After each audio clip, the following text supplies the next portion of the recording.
L'IF a celle qui colloque pour la santé maternelle, Bolanda, commentaire Oyo. Sous le haut patronage du ministre de la Santé publique, ASBL Ligue des infirmières et infirmiers à espace francophone, l'IF, PEC Clinique Ngaliema, en collaboration avec l'Association nationale des infirmiers au Congo, ANIC, MPE Institut en sciences infirmières, ici, Monkole, Basanganaki le 19 avril 2011, à Clinique Ngaliema, pour un colloque sur la santé maternelle, Natina ya Kosolo Natina, ya Kobongisa santé ya Mwasi na RDC. Pour na kolua kopé sa valeur na barole professionnelle.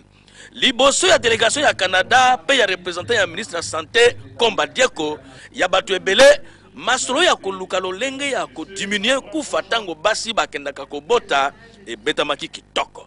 Na suka ya nyonso, délégation oye utaki Canada, e pesaki cadeau oye pa ya ministre de la santé na maboko ya président ya Anik, Komba Dieko, oyo a représentant ki ministre de la santé. Boyoka Sikoyo, le ya président ya Ligue des infirmières et infirmiers, ya espace francophone Joseph Kimbangula.